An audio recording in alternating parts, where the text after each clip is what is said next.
Est-ce que tu sais que le rêve est un moyen de communication? Un moyen de communication qu'utilisent nos ancêtres, nos vaudous, même ton fat destin.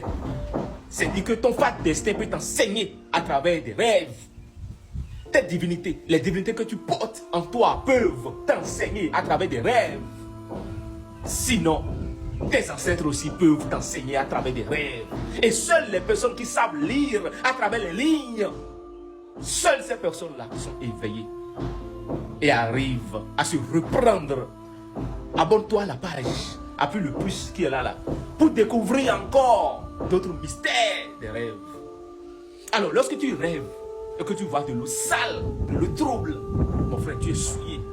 Tu dois te purifier, tu dois te laver, tu dois te débloquer. Tu dois veiller à la purification de ton âme, de ton corps et de ton esprit. Et tu verras en réalité que tout va commencer par aller normalement. Tu rêves d'eau sale, d'eau trouble, et ça ne te dit rien. Mais c'est dangereux. Mon frère, tu rêves que tu te retrouves au marché. Il y a une honte qui arrive. Ils veulent te ronner. Ça veut dire que quelque chose veut se passer sur toi. Et le peuple, la population, sinon la famille, le monde va commencer à dire zut, évite ça au maximum. Ah, les dents. Tu rêves et tes dents, c'est que tu perds une dent. Ça veut dire que tu veux perdre une personne chère. Tu veux perdre quelqu'un qui est très proche de toi. Tu rêves que tu perds une dent. Perdre une dent, c'est comme perdre une vie. C'est ça en fait le problème. Tu perds une dent, tu vois la dent dans la main comme ça. Ce n'est pas pour rien.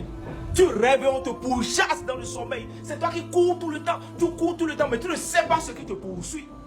Encore que quand tu sais ce qui te poursuit, on peut identifier le rêve facilement et expliquer le rêve facilement. Mais quand tu ne sais pas ce qui te poursuit, ah là, il y a un problème.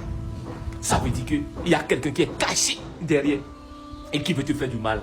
Des ennemis te guettent. Madame, mademoiselles et messieurs, commencez à faire attention à vos rêves. Et comme ça, vous allez voir que, j'oubliais, il y en a qui rêvent et qui se retrouvent en train de voler comme papillons dans l'air, dans le sommeil, ils sont en train de voler. Tu vas penser qu'ils sont Spider-Man. Mais en réalité, c'est leur âme qui est en train de voler. Ça s'appelle de l'élévation spirituelle. C'est pas mauvais. Mais en réalité, cette personne doit songer à des formes de protection, des produits de protection, pour pouvoir encore serrer son âme, apporter du poids à son âme. Ah, j'oubliais, tu rêves que tu tombes dans un trou. Ah, c'est la prison. La prison. Fais attention à toi. C'est que tu rêves et tu tombes dans un trou. C'est dangereux. Abonne-toi à la page pour d'autres rêves. Oui, on va plonger dans le mystère des rêves. Professeur.